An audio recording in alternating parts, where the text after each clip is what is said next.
Hola, ¿cómo están? Nuevamente aquí con ustedes para seguir compartiendo lo que es la historia de la apologética en el Nuevo Testamento. Si se recuerdan, había compartido lo que es la parte primera, que estaba en el inciso de los 4 evangelistas como apologetas, y compartí lo que es Marcos, Mateo y Lucas. Ahora, en esta parte segunda, estaré compartiendo lo que es Juan y la conclusión. Así pues, arranquemos en este momento y seguimos con lo que es la historia de la apologética en el Nuevo Testamento. Los 4 evangelistas como apologetas. Evangelista San Juan. El cuarto evangelio, como el tercero, contiene una declaración explícita del propósito del autor, y estas señales fueron escritas para que creáis que Jesús es el Mesías, Hijo de Dios, y para que creyendo tengáis vida en su nombre. San Juan capítulo 20, versículo 31. Los exegetas, sin embargo, no se ponen de acuerdo en relación así al autor.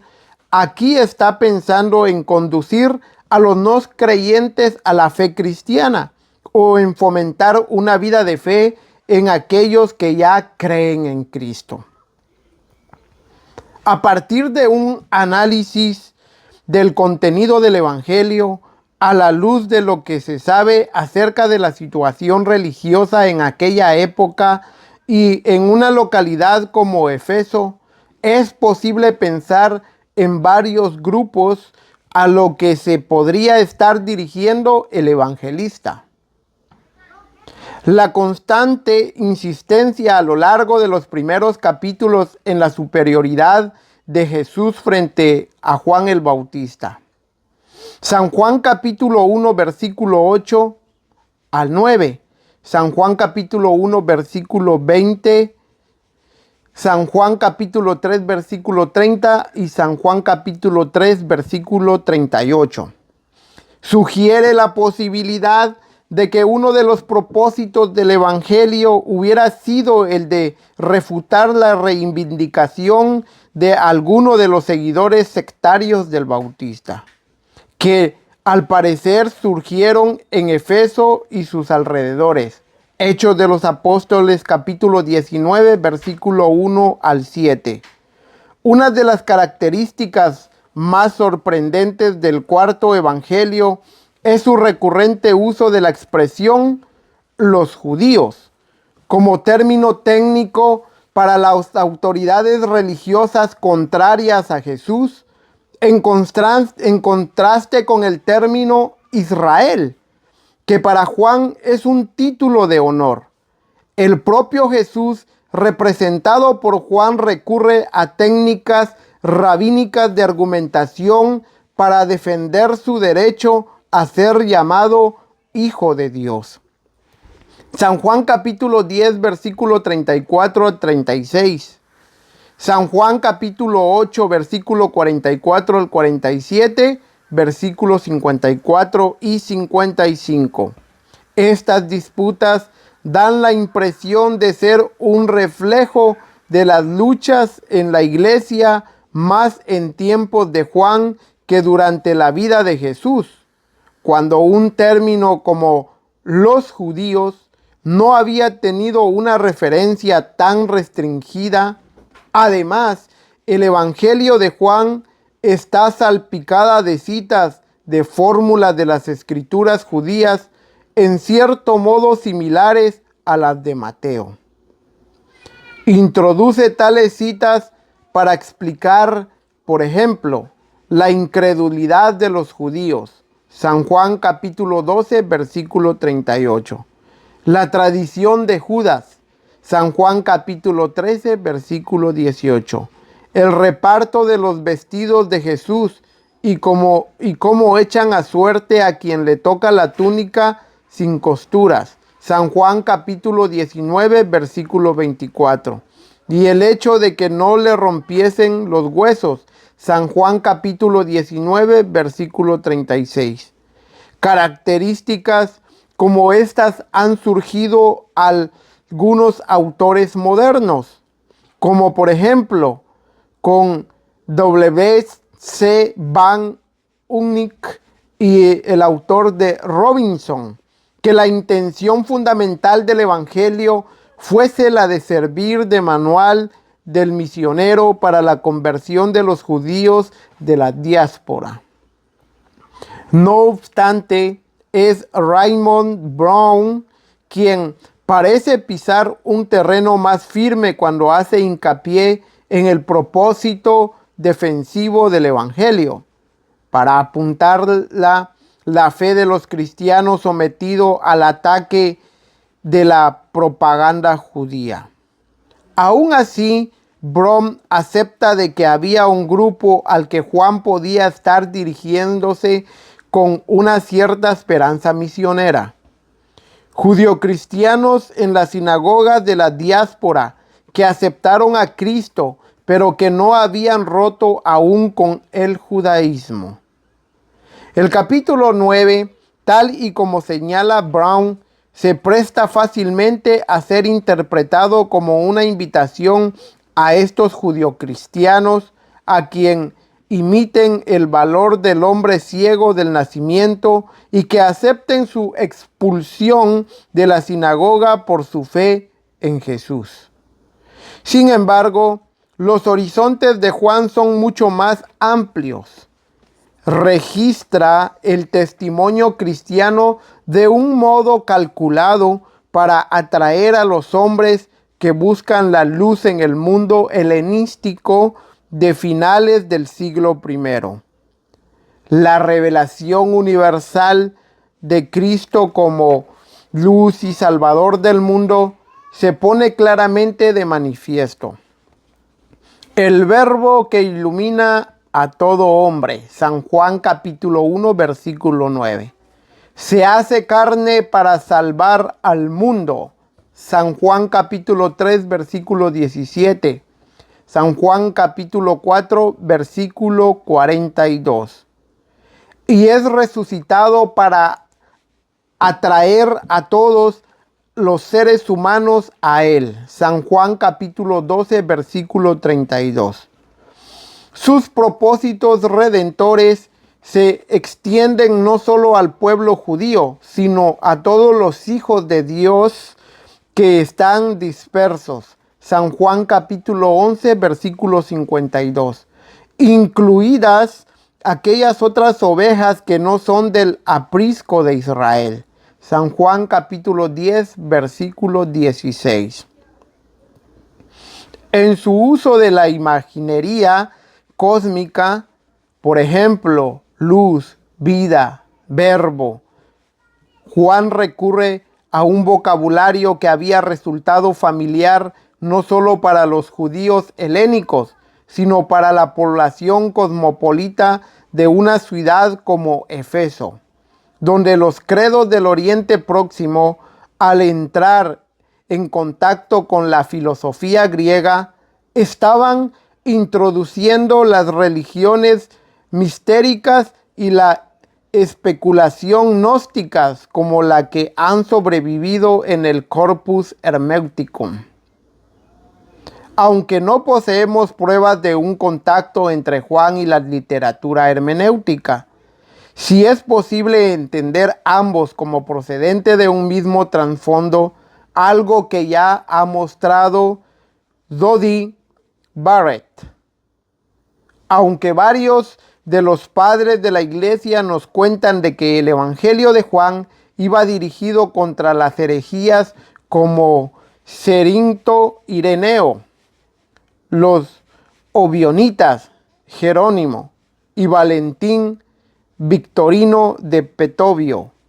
Un estudio pormenorizado del texto, como señala Brown, ofrece poco soporte para opinar que la refutación de las herejías cristianas fuese una de las preocupaciones fundamentales del autor. Bien mirado, parece problema que Juan fundamentalmente pensará como posibles lectores en los cristianos que vivían en una ciudad como Éfeso. Barrett apunta con acierto que parece muy dudoso que lo llegará a valorar alguien que careciese de un buen fundamentos en la tradición del Evangelio y unas nociones elementales de la teología cristiana, por muy inteligente que fuese. Las siluetas, alusiones litúrgicas y sacramentales a lo largo de todo el Evangelio pasarían sin duda inadvertidas, incluso para los más cultos de entre los paganos. Sería por tanto un error considerar esta obra no más que cualquier otro de los escritos del Nuevo Testamento, como dirigida fundamentalmente a aquellos que no profesaban aún la fe cristiana.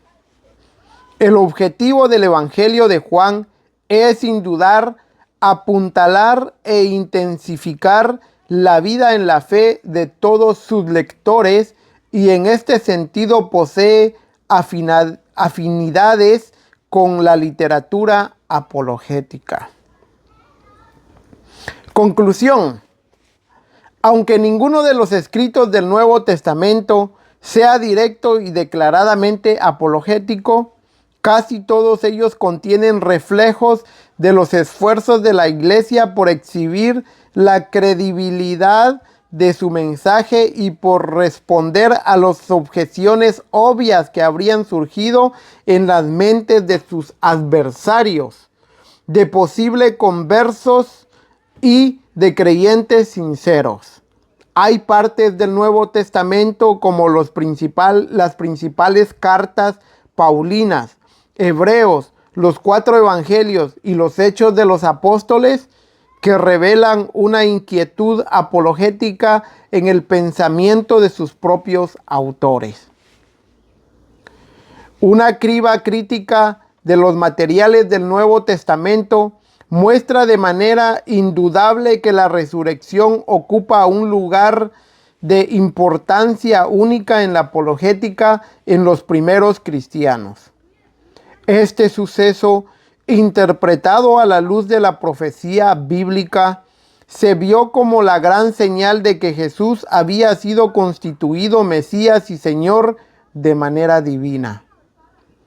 Los fenómenos carismáticos en la comunidad primitiva, en especial los dones de la profecía y los milagros, eran considerados pruebas de que el Señor resucitado había enviado su Espíritu sobre la comunidad cristiana y que obraba a través de él para establecer su reino mesiánico. La última era del mundo, por tanto, ya había comenzado en la iglesia. Además de estos argumentos que suponemos que pertenecían a la costumbre de toda la comunidad, Pablo utiliza otro argumento contra los paganos. En particular, sostiene que quienes se apartan del culto al Dios vivo y verdadero, revelado ahora en Jesús, caen de manera inevitable en la idolatría, la crueldad, el odio mutuo y todo tipo de perversiones. La epístola a los Hebreos, el mejor ejemplo de la primera apologética cristiana para los judíos, nos muestra cómo el cristianismo, gracias a la perfecta mediación de Jesús, satisface con creces todos los auténticos valores del Antiguo Testamento. Cada uno de los evangelistas tiene su propia óptica característica acerca del modo en que Jesús se manifiesta como el divino redentor. Marcos transmite esta conciencia por medio de la evocación de sentimientos luminosos de asombro y de fascinación. Representa de una forma muy viva el impacto del Hijo de Dios sobre los apóstoles cuando caminó entre los hombres. quedan cegados y estupefactos como si se hallasen ante un brillo demasiado intenso para que ellos fuesen capaces de aprenderlo. Mateo, al dirigir a los cristianos que aún no se habían apartado por completo del judaísmo, representa a Jesús como el nuevo Moisés que enseña una justicia nueva y más elevada. Los Hechos de los Apóstoles describe la intercesión de la iglesia en la historia del mundo como una comunidad plena de espíritu y muestra sus vínculos con Jerusalén y con Roma. Juan, por último, propone la imagen de un Jesús como la luz que ha venido al mundo a brillar sobre los hijos de Dios de todas las naciones y a otorgarles una más abundante vida de libertad, verdad, amor mutuo.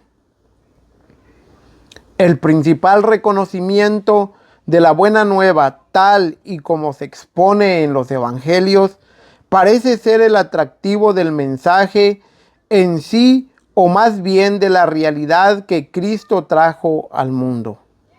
Aunque no todos son traídos a la fe, los evangelistas, en particular Juan, enseña que una aceptación sincera del mensaje cristiano requiere que uno experimente la atracción interior de la gracia y se encuentre dispuestos a vivir conforme a las exigencias morales del evangelio.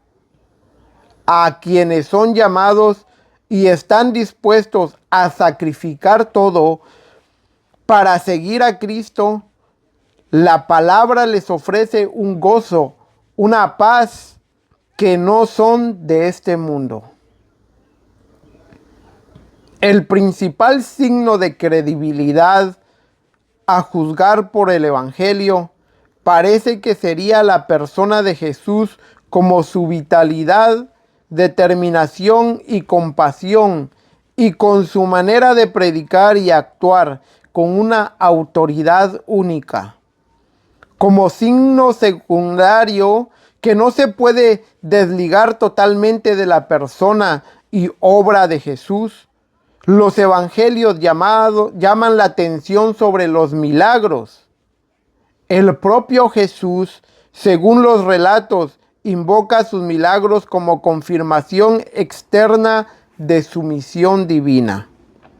Al igual que los apóstoles explicaron la resurrección de Jesús según las Escrituras, así también Jesús, dicen los evangelistas, interpreta sus milagros de acuerdo con lo que está escrito de él en las Escrituras hebreas. Así, en el Nuevo Testamento, los milagros, la resurrección y las profecías mesiánicas se funcionan en un único argumento formado por muchos elementos convergentes.